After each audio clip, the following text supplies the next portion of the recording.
Myaamia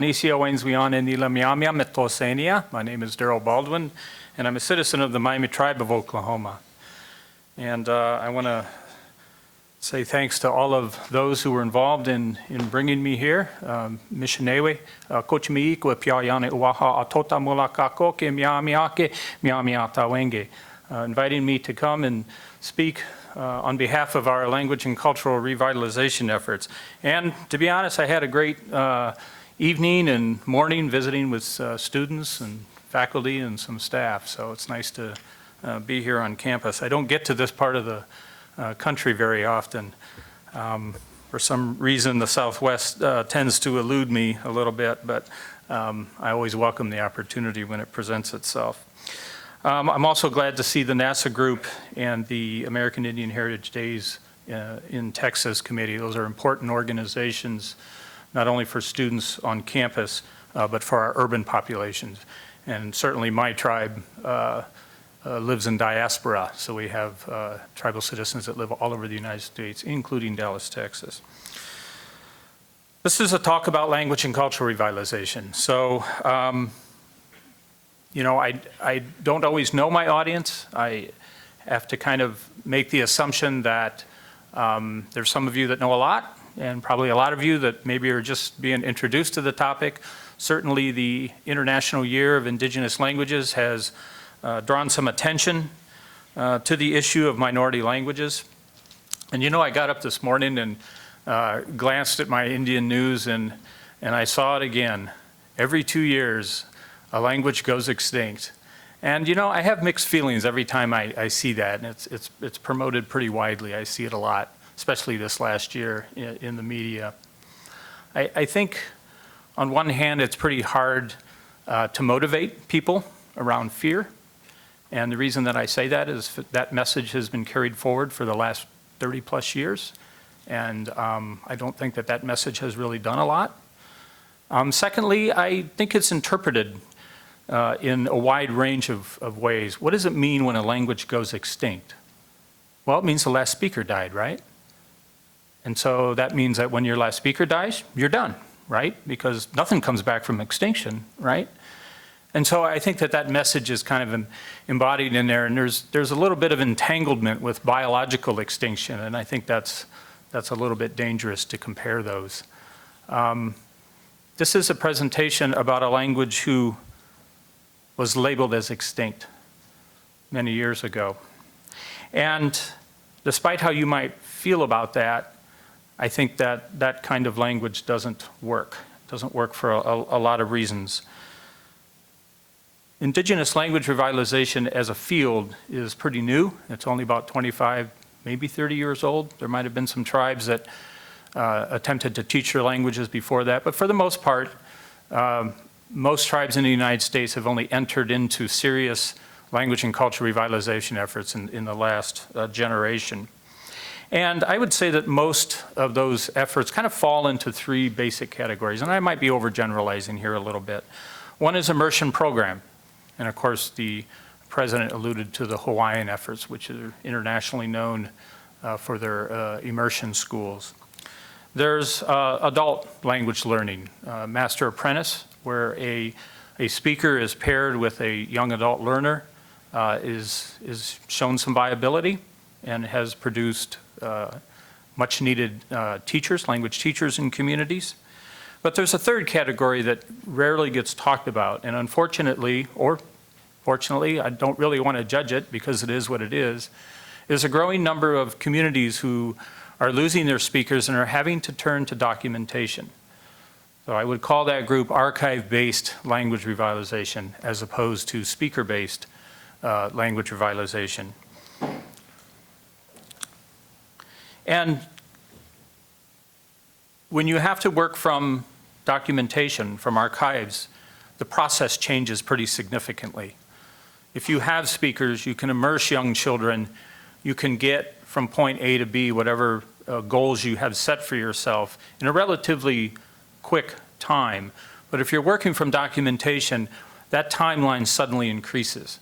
And so for communities like mine that are working from documentation, time is not that important. It's the quality of our work and the capacity building, the necessary capacity building within the community to begin to prepare a community for this work from the beginning. Second language learning is not new to human beings. It's been around for quite a long time. Our own ancestors learned second languages, spoke neighboring languages. But it is new in a modern context to Indian country, and the amount of resources, human, financial, and capacity building needing to really address and begin to reverse the dormancy of a language is pretty huge and pretty significant. And that is what makes language revitalization for Indigenous communities so challenging and so difficult. In many cases, tribes are really having to turn to their own resources, including financial resources, to make it happen for themselves. The federal government's not going to put significant funding into Indigenous language revitalization. So with that said, my talk is just one example of one small tribe in northeast Oklahoma that has spent the last 25, 30 years laying the groundwork for language and cultural revitalization because of the amount of loss that we experienced in the last 200 years. And some of those losses are directly related to Brian's presentation prior to me, and you'll see some of that come through. So, but since I only have 45 minutes and I've got someone keeping times on me, I'm going to go ahead and move through this pretty quickly. I want to apologize to you all. This is going to feel a little bit like a stone skipping across the top of the water. There's a lot of moving parts in this effort. There's a lot of things happening. It's very interdisciplinary, and unfortunately I won't be able to dive below the surface very often. But hopefully what you'll do is you'll come away from here with lots of questions. You'll see vibrant community engagement. You'll see positive outcomes. And you'll maybe begin to think about the possibilities not only for our community, but for other communities that are doing similar work. We are all rooted in a place, as has been said many times this morning, and our historic homeland is the lower Great Lakes region, which encompassed what is now the western side of Ohio, Indiana, Illinois, lower parts of Michigan, and Wisconsin. That is an area that we claim as a homeland, Myaamia. That is also an area that many tribes claim as a homeland, and rightfully so, because we lived in a shared landscape, a landscape that was negotiated over time. The use of that place was negotiated over time. My tribe ended up signing 13 treaties with the United States government, 13 ratified treaties. And in 1840, a treaty called for our relocation west. And our ancestors signed that treaty with no intention of leaving. And in 1846, a removal occurred, a forced relocation down the canal system that had been put in place in that region at that time. And so canal boats were loaded up in what is now Peru, Indiana, which is north central Indiana. And they went up to Fort Wayne, Indiana, and picked up a couple more canal boats, and they brought the canal system down to what's now Cincinnati, and they were loaded onto steamships and taken all the way over to the unorganized territory. It wasn't Kansas yet. And they landed in Kansas Landing in November in the unorganized territory. And then they walked the last 50, 60 miles to what was supposed to be a 500,000 acre reservation waiting for us. It was a very difficult journey, and it was one that there was a tremendous amount of suffrage on. They arrived, they weren't there very long before the Kansas-Nebraska Act opened that territory up for settlement, and the Myaamia and the other tribes that had been removed to that region of the country, there were several, were forced to relocate a second time down to Indian Territory, which we know became the state of Oklahoma.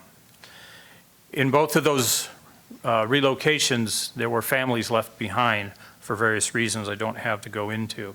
But what it left today was population centers for the Myaamia tribe. So we have a population center in the northeast corner of Myaamia, Oklahoma, which is where the seat of government resides today. We have a population center in the old reservation on eastern Kansas.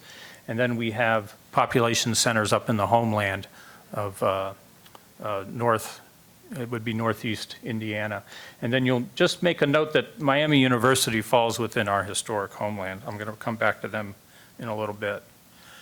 But nonetheless, we as a tribe reside in Northeast Oklahoma. Myaamia, we're a very small tribe of 5,400 citizens that reside there. The vast majority of our citizens don't live in Oklahoma anymore. They live in those population centers or they're scattered throughout the United States. One of the things we preserved through that process was our inherent right of governing ourselves. And so today, this is our tribal leadership. I always recognize our tribal leadership because they play a significant role in supporting the revitalization of our heritage, language, and culture. There is a community and cultural context to language revitalization. It's not just about language. And I think that's another aspect that makes this work very challenging. From the very beginning, no matter what my feelings were or the feelings of individuals around me that were very dedicated to this effort, there existed a community ideology. People didn't know how to think about their language. They had reasons for maybe not being able to participate or wanting to participate but not realizing how difficult it might be. There's a whole slew of reasons. But eventually over time, through patience and a tremendous amount of work, we begin to really develop community-based efforts around language and cultural revitalization. And so community is really central here, and cultural expression is also central here. So again, it's not just about language or teaching another language. In 2005, we started our very first, I would say our primary youth program called Ewan Zapata. Ewan Zapata is a Myaamia word that means sunrise. And so a lot of us recognize that the beginnings of this effort was very much awakening or beginning of a new day for us, a revitalization of a community. And so this is really ages 10 through 16. This is curricular-driven program. We have regular teachers in the summer that are trained to deliver Myaamia language and cultural content. There are various themes that we migrate through on a 6 to 7 year cycle. Some of these themes might be song, they might be dance, they might be games, they might be ecological perspectives, living from the land, whatever that may be. Homes is one of them. And within all of those themes, we're constantly infusing language. It wasn't long before we realized that the younger kids in the community couldn't wait to grow up so they could go to Ewan Zapata. So around 2013, we created the Salkachaweta program. Salkachaweta is a Myaamia word that means to emerge or to just kind of like sprout. And so these were for the younger kids, 6 to 9. And so we began to start to fill the gaps, the age gap in the cycle of cradle to grave learning, which is a primary focus for us. And we primarily put both of these programs in 2 locations. They started in Oklahoma. We eventually would gravitate to having a pilot program up in the homelands of Indiana. And today we have both Ewan Zapata and Salkachaweta programs in both locations. I mentioned earlier that we're a community living in diaspora. And so it was a commitment of our tribe's cultural resource office that we would do outreach.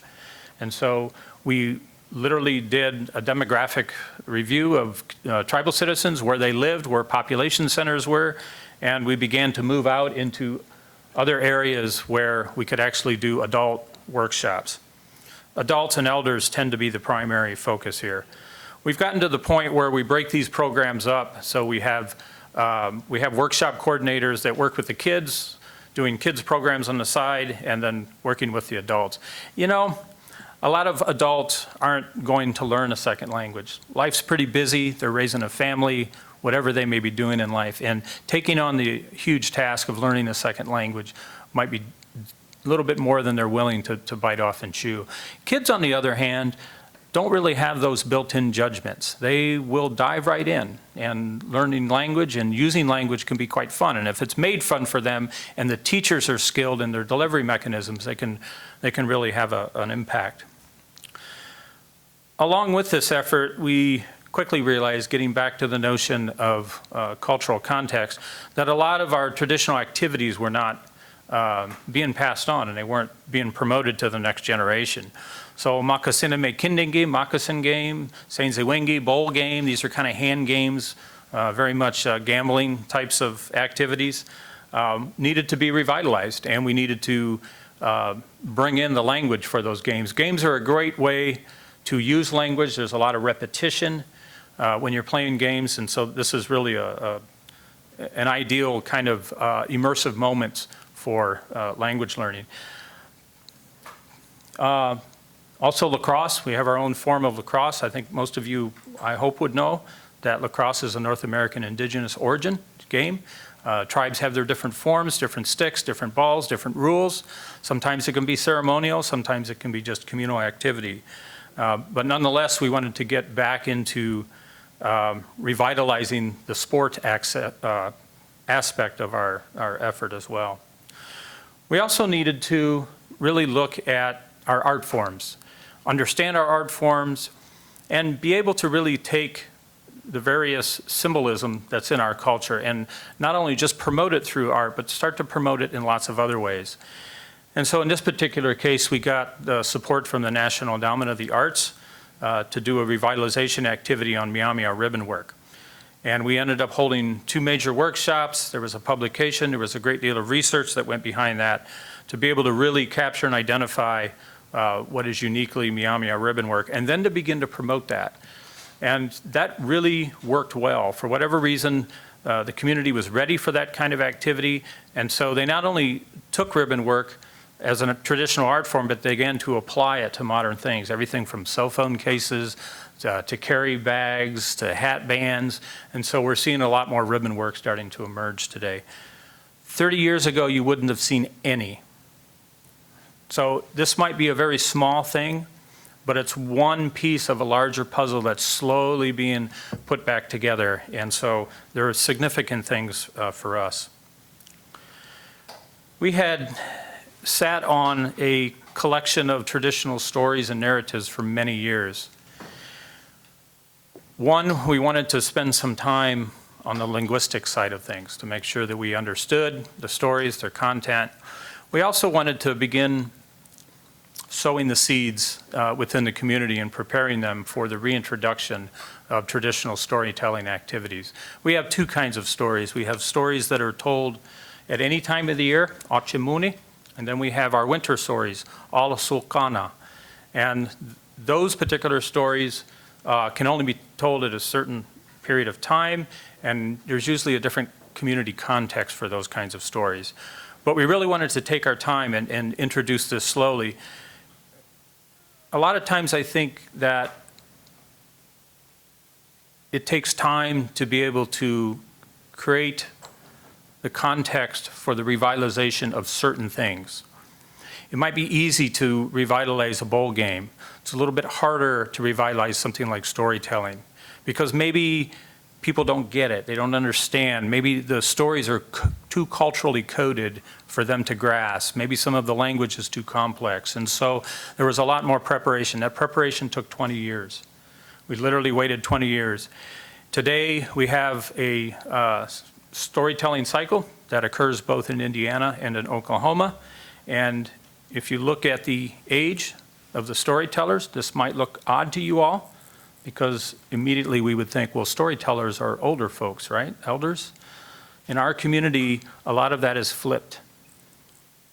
A lot of our elders came out of that boarding school era, had much of, other than maybe history, genealogy, and a little bit of cultural knowledge pretty much wiped out. There was no language spoken, and so it's a very difficult process to begin building from a younger generation up, and it's one that we have to be very tedious and careful about. But our elders support this effort. They want their grandkids, they want their children to participate in these things, and they want them to learn, mainly because they didn't have that opportunity.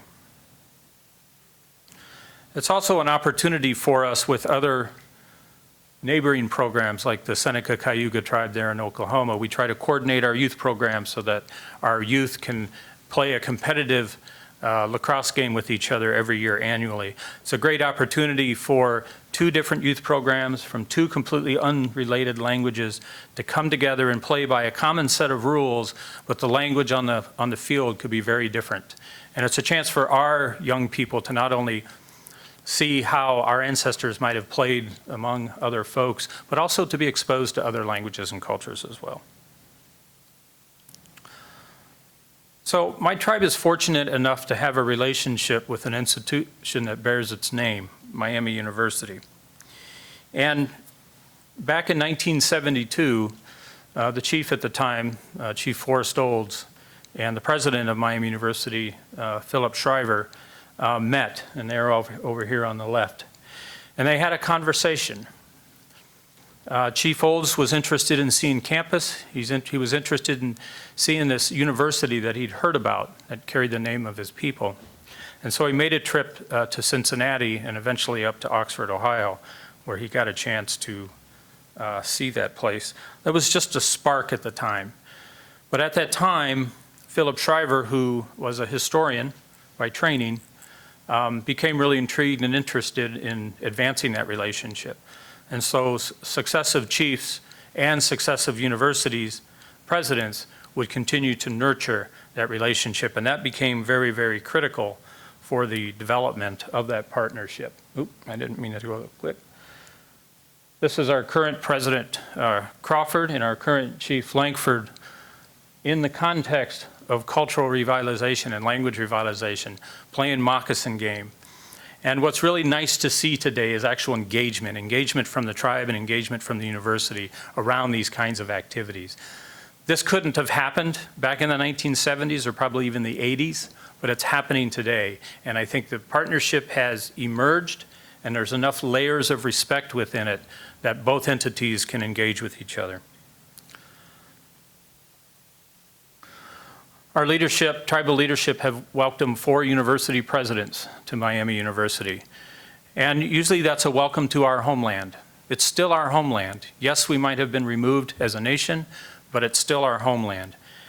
And so it's appropriate and fitting for tribal leaders to welcome university leaders and to pass that baton to that next generation of leadership. Leadership plays an important role in maintaining that relationship we have with university. In 1991, Miami University attempted to attract young tribal citizens to go to school there. It was a long ways from Oklahoma or other places they might have been. So they created the Myaamia Heritage Award Program, and in that year there were 3 students over here on the left that decided to come to Miami University. Those numbers remained low for many years until language and cultural revitalization started to build some steam, and we started to get some of our youth out of our youth programs that would start looking at Miami University. And today we have 32 tribe students there on campus under the Myaamia Heritage Award Program. There's a couple caveats to that program. One is they get a tuition fee waiver, which is a very nice thing for Miami University to do. Secondly, any tribe student that comes there has to come in under the Heritage Award Program. And by doing so, they're required to take a series of courses that we teach in Myaamia language, culture, history, ecological perspectives, and modern issues. Those are the only classes that we teach on campus. And those are to our tribe students. Those classes are taken over and above the regular coursework. They're tied to the Heritage Award Program. Now we're seeing more and more of our youth coming out of our youth programs, coming to the university and then continuing their learning of these various topics through this project. And the class has become, I think, a real opportunity for us as community educators to start learning how to work with our youth. How do you begin to teach complex subjects like Myaamia kinship, Myaamia ecological perspectives, our timekeeping system, our lunar calendar system? These are all things that we have to learn how to teach in a very non-traditional environment. Because our people live in a very non-traditional means, education is going to take on a very different form. That requires us to have a whole new set of skills in order to pass that information on. It takes time to develop those skills. Also unique with this relationship is the tribe has its annual events. We have a community stomp dance that we hold in January of every year, and other activities, and Miami University faculty, staff, and students often attend that. At the end of January, during our midwinter gathering, Miami University rents a 50-passenger bus and basically fills it up, and it comes straight to Oklahoma to participate in our events. And it's a highlight for a lot of the people there. It's important for university officials to come to our place instead of us always going to their place. So I think that back and forth is important. Our relationship with Myaamia University is going to be 50 years old in 2022. And in preparation, a logo was created that's based on, it's not an actual ribbon work designs, but it's based on our traditional ribbon work form that can be used to represent the relationship between the tribe and the university. And it's starting to appear on all kinds of apparel. And again, President Crawford and Chief Langford created an MOU regarding the use of that symbol, with mascots being an issue, with the danger of it being too closely associated with athletics. We had to put some parameters around its use in order to control it. But it's now out. You can find this information on campus. It's called the Myaamia Heritage logo, and it's very widely seen now. So I would say probably in the late 90s, we began to realize that as a small tribe in Oklahoma, we simply didn't have the resources to really engage at language and cultural revitalization and development the way we needed to. And so we turned to our friends at Myaamia and said, would you help us? And they said, well, what do you want to do? And we said, we're not really sure. And they said, well, why don't you put together a 2 or 3 page proposal and let's see what we can do. What was born out of that in 2001 was the Myaamia project. And that's when I came to the campus and I was charged by my community to try to get some legs under this effort. What resources could I draw on? What could we begin building around language and cultural development? It's a tribal initiative that exists within an academic setting. It's driven by the tribe, it's directed by the tribe. Today, it's now the Myaamia Center. We transitioned in 2013.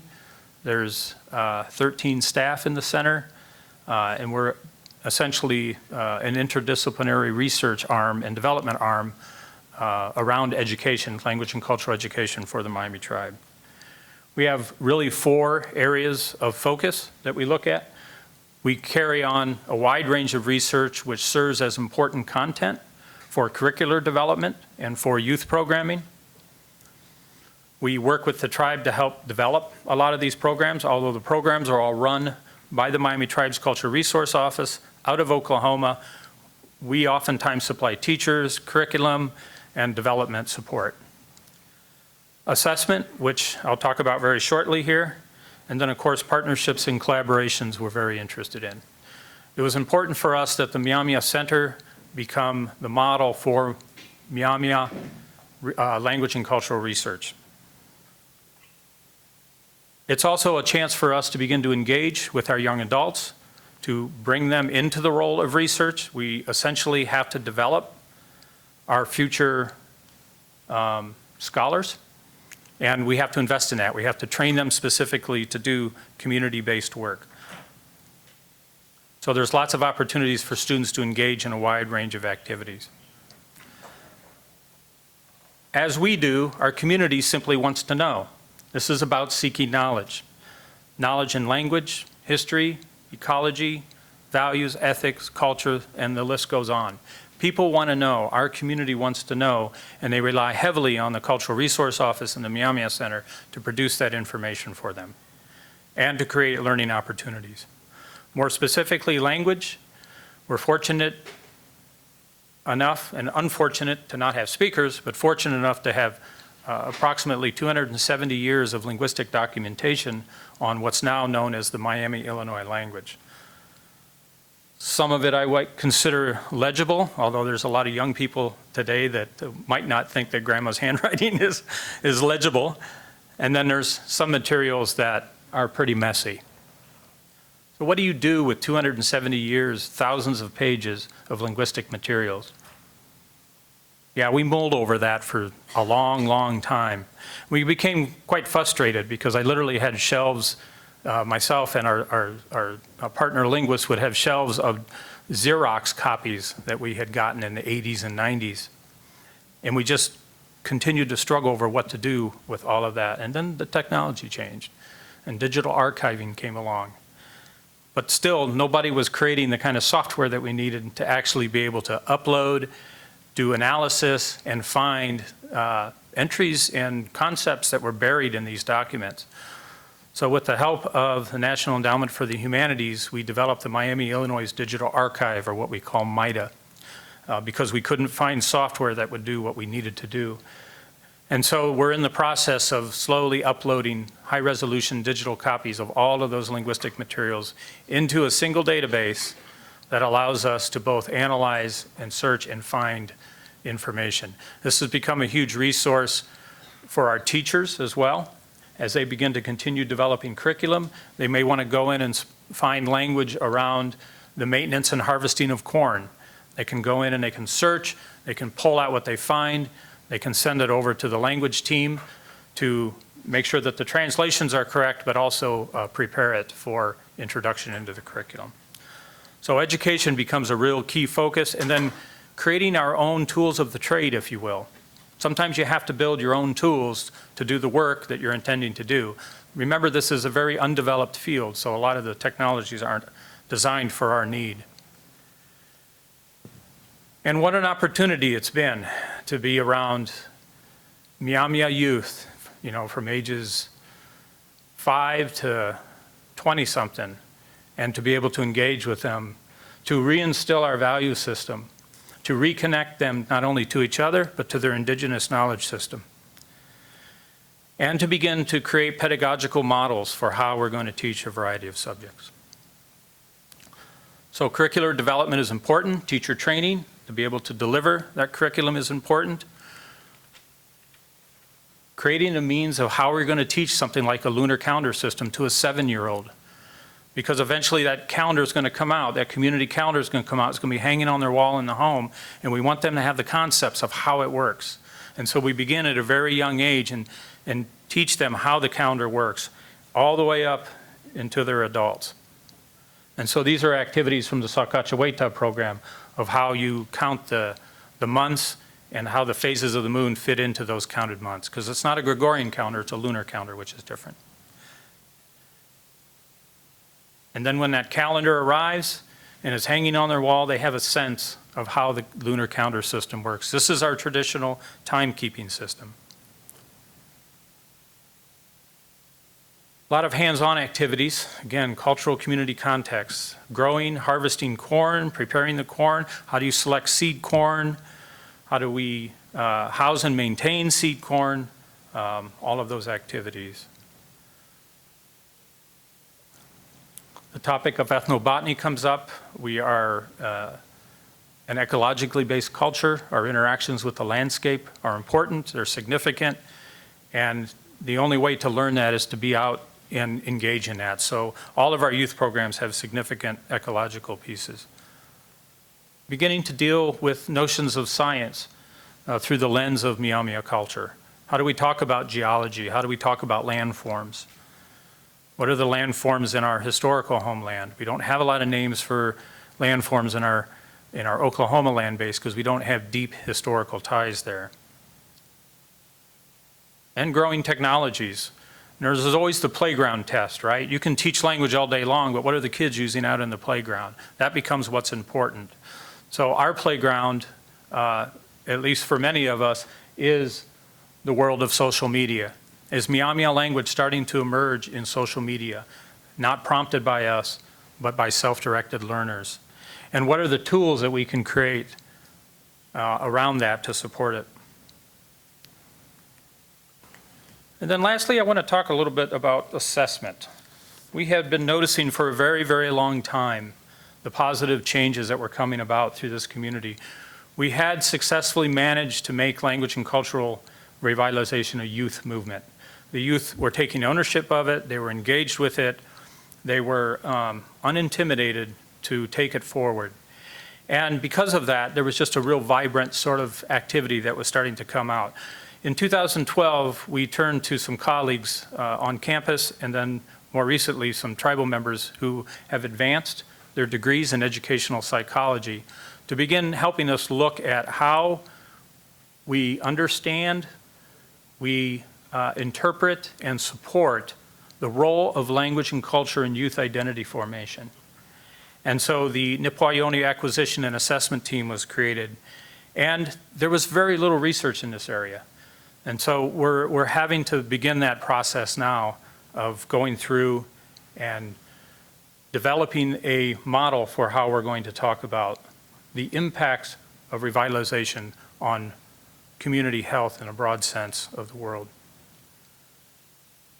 The other thing we noticed is that once we started to implement language and cultural education programs at the collegiate level, our graduation rates went up.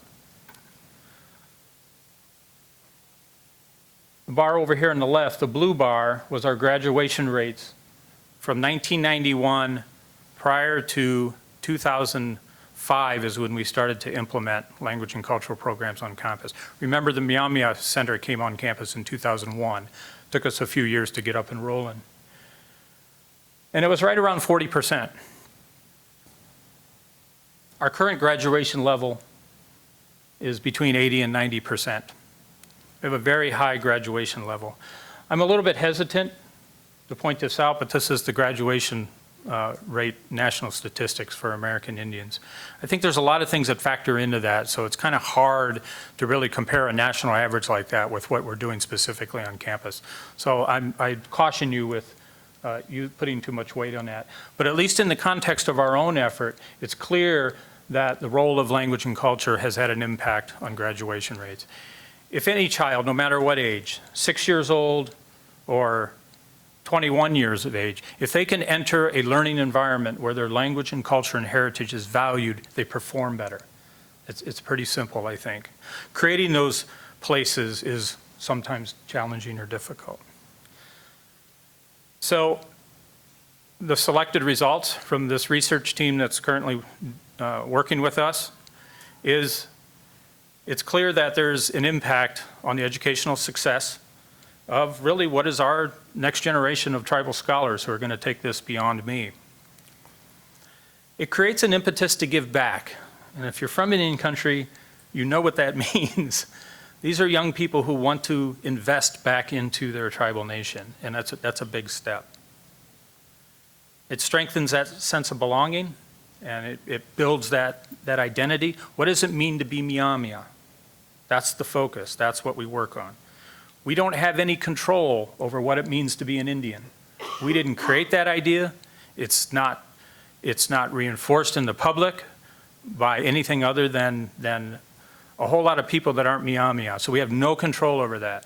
So our children have shifted away from a lot of the standard language that is used to really reflect a racial group, which is unfortunate, and be able to use it specifically for their identity. And a gratitude for the importance of their collegiate experience. And most importantly, it just transforms lives. And that's probably one of the most important things that I've learned from this whole effort. In closing, you might ask yourself, why bother save these minority languages? And I think a couple of our speakers have certainly addressed that. I would only add by saying that linguistic diversity correlates with a diversity of knowledge systems, histories of human survival, and aspects of human cognition.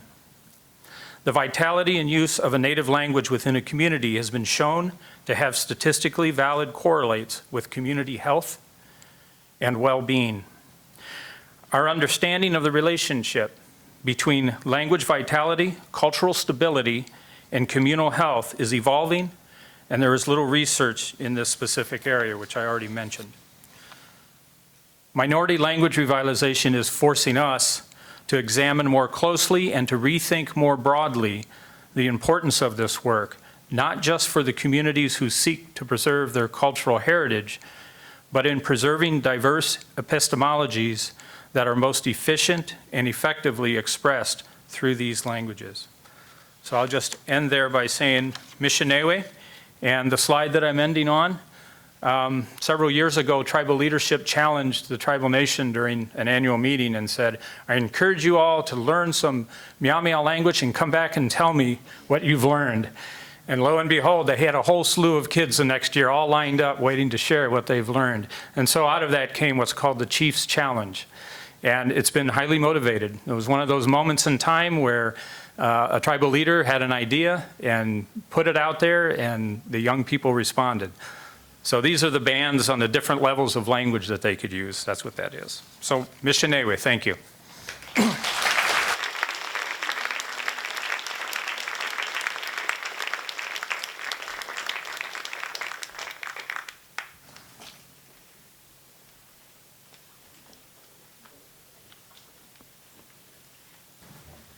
Okay, we're going to have question and answer opportunity now. If I could ask the three presenters to all have a seat up here, and then